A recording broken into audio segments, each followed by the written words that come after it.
இந்த வீடியோவில் நம்ம கிட்னா என்ன கிட்ஹப்னா என்னன்னு சொல்லிட்டு பார்க்கலாம் ஓகேங்களா. ஸோ இப்போ வந்துட்டு கிட்டுங்கிறது பார்த்தீங்கன்னா வந்துட்டு டிஸ்ட்ரிபியூட்டட் வெர்ஷன் கண்ட்ரோல் சிஸ்டம்னு சொல்லலாம் ஓகேங்களா. Distributed version control system. Okay, so இப்போ வெர்ஷன் கண்ட்ரோல் சிஸ்டம்னா வந்துட்டு என்னன்னு சொல்லிட்டு நம்ம பார்க்கலாம். ஃபார் எக்ஸாம்பிள் ஒரு ஃபைல் இருக்குன்னு வச்சுக்கலாம். நான் கோடிங் கூட எடுக்கல, ஒரு ஃபைல்னே கொடுக்குறேன். ஸோ ஒரு ஃபைல், ஒரு வேர்ட் டாக்குமெண்ட் கூட வச்சுக்கலாம். ஸோ அதில் வந்துட்டு நான் வந்துட்டு இன்னைக்கு வந்துட்டு ஒரு பேராகிராஃப் கொடுக்குறேன்னு வச்சுக்கோங்க. அதை வந்து நான் கமிட் பண்ணிடுறேன். நாளைக்கு வந்துட்டு அதே வேர்ட் டாக்குமெண்ட் எடுக்கிறேன். அதில் இருந்து நான் இன்னும் செகண்ட் பேராகிராஃப் வந்து கிரியேட் பண்ணுறேன். செகண்ட் பேராகிராஃப் கிரியேட் பண்ணிவிட்டு ஃபர்ஸ்ட் பேராகிராஃபில் இருக்கிற ஒரு லைனை மட்டும் நான் வந்துட்டு கொஞ்சம் ஆல்ட்ரு பண்ணுறேன்னு வச்சுக்கோங்க. ஓகேங்களா, இந்த மாதிரி ஆல்ட்ரு பண்ணிட்டு கமிட் பண்ணிட்டேன். ஸோ இது மாதிரி வந்து நான் கண்டினியூஸாக வந்துட்டு அந்த வேர்ட் டாக்குமெண்ட்டில் வந்து நான் வந்து ஒர்க் பண்ணிகிட்டே இருக்கேன்னு வச்சுக்கோங்க. சம் சேஞ்சஸ் பண்ணுறேன், ஆட் பண்ணுறேன், அது மாதிரி வந்துட்டு ஒர்க் பண்ணிகிட்டே இருக்கும். ஓகே, ஸோ இப்போ வந்துட்டு நம்மளுக்கு ரெக்குவயர்மெண்ட் சொல்லிடுறாங்க. ஸோ நீங்கள் வந்துட்டு 5 நாள் பண்ணது மட்டும் போதும். இது மாதிரி நீங்கள் 1 மந்த் ஒர்க் பண்ணுறீங்கன்னு வச்சுக்கோங்க. ஸோ ஆனால் 5 நாள் பண்ணது மட்டும் போதும், மற்றதெல்லாம் வேண்டாம் அப்படின்னு சொல்கிறாங்கன்னா நீங்கள் எப்படி பண்ணுவீங்க? ஸோ இந்த கிட்டுங்கிறது டிஸ்ட்ரிபியூட்டட் வெர்ஷன் கண்ட்ரோல் சிஸ்டம் இல்லையா. ஸோ இது என்ன பண்ணுன்னா வந்துட்டு நம்ம கோடை, அதாவது நம்ம ஃபைல்ஸ் அண்ட் ஃபோல்டர்ஸ் கூட எடுத்துக்கலாம், அதோட ஹிஸ்ட்ரி எல்லாத்தையுமே வந்துட்டு நம்மளுக்கு ட்ராக் பண்ணும். ஓகேங்களா, ஒரு பேராகிராஃப் கொடுக்குறோம், செகண்ட் நாள் வந்து செகண்ட் பேராகிராஃப் கொடுத்துட்டு ஃபர்ஸ்ட் பேராகிராஃப்ல வந்து ஒரு லைன் சேஞ்ச் பண்ணுறோம். ஸோ இது மாதிரி நம்ம ஹிஸ்ட்ரி எல்லாத்தையுமே வந்து ட்ராக் பண்ணி வச்சுக்கும். அதாவது நான் இந்த நாள் வந்து இந்த ஃபைலில் இதை சேஞ்ச் பண்ணேன் அந்த மாதிரி சொல்லிட்டு ஃபுல் டீடைல் ஹிஸ்ட்ரி வந்துட்டு இது வந்துட்டு மெயின்டைன் பண்ணும். ஓகேங்களா, அதனால வந்துட்டு நம்ம வந்துட்டு ரிவர்ட்டும் பண்ணிக்கலாம். ஓகேங்களா, ஸோ அது மாதிரி வந்துட்டு ஒரு வெர்ஷன் கண்ட்ரோல் சிஸ்டம்னா வந்துட்டு இதுதாங்க. அதாவது நம்ம ஃபைல்ஸ் அண்ட் ஃபோல்டர்ஸ்ல சேஞ்சஸ் பண்றோம் இல்லையா, அது ஃபுல்லா வந்து ட்ராக் பண்ணி வச்சுக்கும். ஓகேங்களா, அதுதான் வந்துட்டு வெர்ஷன் கண்ட்ரோல் சிஸ்டம். ஸோ இந்த வெர்ஷன் கண்ட்ரோல் சிஸ்டம் அச்சீவ் பண்றதுக்கு நிறைய டூல்ஸ் இருக்கு. ஓகேங்களா, அது கிட் வந்து one of the tool. Mercurial, SVN, அது மாதிரி நிறைய டூல் இருக்கு. இந்த கிட் பாத்தீங்கன்னா வந்து ரொம்ப ஃபேமஸ் டூல். ஓகேங்களா, ஏன் வந்து இது ரொம்ப ஃபேமஸ்ன்னு பாத்தீங்கன்னா இது வந்து ஓப்பன் சோர்ஸ். ஸோ ஃபுல்லா வந்து ஃப்ரீ தான். ஓகேங்களா, அதுக்கப்புறம் ஃபாஸ்டா இருக்கும், ஸ்கேலபிளா இருக்கும்.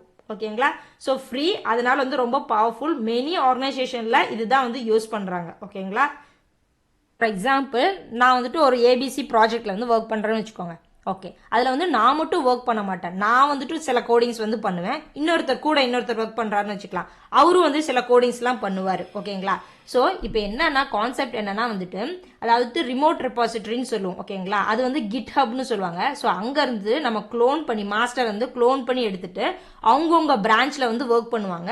அதுக்கப்புறமேட்டு அதை கமிட் பண்ணிட்டு புஷ் பண்ணுவாங்க. ஓகேங்களா, ஸோ கான்செப்ட் என்னன்னா வந்து மல்டிபிள் யூசர்ஸ் வந்துட்டு ஒரு சிங்கிள் ப்ராஜெக்ட்ல வந்து ஒர்க் பண்ணுவாங்க வித்வுட் மச் டிஃபிகல்டிஸ். ஓகேங்களா, அதுக்கப்புறம் மர்ஜிங் கான்செப்ட் இருக்கு, மாஸ்டரோட வந்துட்டு மர்ஜ் பண்ண பிரான்ச்சஸ். ஓகேங்களா, ஆனா வந்துட்டு இந்த டிஸ்ட்ரிபியூட்டட் வெர்ஷன் கண்ட்ரோல் சிஸ்டம்னால வெர்ஷன் வந்துட்டு அது மெயின்டைன் பண்ணும். நம்ம கோடை வந்துட்டு ஹிஸ்டரி எல்லாத்தையுமே வந்து மெயின்டைன் பண்ணும். ஸோ நம்ம வந்து ஈஸியா வந்து ரிவர்ட்டும் பண்ணிக்கலாம். ஓகேங்களா, Git வந்து one of the tool to achieve the distribution version control system. ஓகேங்களா, ஸோ ஃபார் எக்ஸாம்பிள் கிட்டை வந்துட்டு ஒரு டேட்டா பேஸ்னு கூட நம்ம சொல்லலாம். இதில் வந்துட்டு எல்லா வெர்ஷன் கண்ட்ரோல் சிஸ்டமும் வந்துட்டு ஸ்டோர் பண்ணியிருக்கும். ஸோ அது மாதிரி நம்ம எடுத்துக்கலாம். ஓகேவா, கிட்டுங்கிறது வந்துட்டு லோக்கல் ரெபாசிட்டரின்னு நம்ம சொல்லலாம்.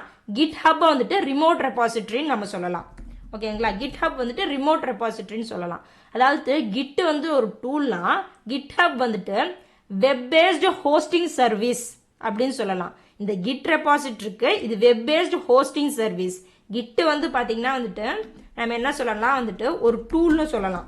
ஓகேங்களா, ஆனா வந்துட்டு கிட்ஹப் வந்துட்டு வெப் பேஸ்டு ஹோஸ்டிங் சர்வீஸ். இது வந்துட்டு ஒரு ஹோஸ்டிங் சர்வீஸ். எதுக்காக ஹோஸ்டிங் சர்வீஸ் ப்ரொவைட் பண்ணுதுன்னா கிட்டை வந்துட்டு யூஸ் பண்றதுக்கு இது ஒரு ஹோஸ்டிங் சர்வீஸ். அதாவது ஒரு வெப்சைட்டுங்க. அதாவது ஒன்றும் இல்லை, நம்ம வந்துட்டு ஃபர்ஸ்ட் வந்து கிட்டை வந்து டவுன்லோட் பண்ணணும். அதுக்கப்புறம் கிட்ஹப் வெப்சைட்ல வந்துட்டு ஒரு அக்கௌண்ட் நம்ம கிரியேட் பண்ணணும். அது ஃப்ரீ தான். அக்கௌண்ட் கிரியேட் பண்ணிட்டா போதும், நம்ம வந்துட்டு ரெபாசிட்டரி கிரியேட் பண்ணி வந்து ஒர்க் பண்ண ஸ்டார்ட் பண்ணிடலாம். ஓகேங்களா, ஸோ கிட் பார்த்தீங்கன்னா வந்துட்டு டிஸ்ட்ரிபியூட்டட் வெர்ஷன் கண்ட்ரோல் சிஸ்டம். இது வந்துட்டு ஒரு டூல். கிட்ஹப் வந்துட்டு hosting service, web based hosting service to use the kit.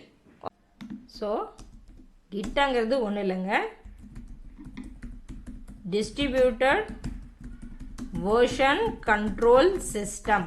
ஓகேங்களா, கிட்ஹப்ங்கிறது web based hosting service to use the Git அப்படின்னு சொல்லலாம். கிட் வந்துட்டு லோக்கல் ரெபாசிட்டரின்னு சொல்லலாம். கிட்ஹப் வந்துட்டு ரிமோட் ரெபாசிட்டரி. ஓகேங்களா. கிட் வந்துட்டு லோக்கல் ரெபாசிட்டரி, கிட்ஹப் வந்துட்டு ரிமோட் ரெபாசிட்டரி. ஓகேங்களா. ஸோ இந்த வீடியோ உங்களுக்கு யூஸ்ஃபுல்லாக இருந்துச்சுன்னா மறக்காமல் லைக் பண்ணி சப்போர்ட் பண்ணுங்கள். தேங்க்ஸ் ஃபார் வாட்சிங். நான் இன்னொரு வீடியோவில் உங்களை சந்திக்கிறேன்.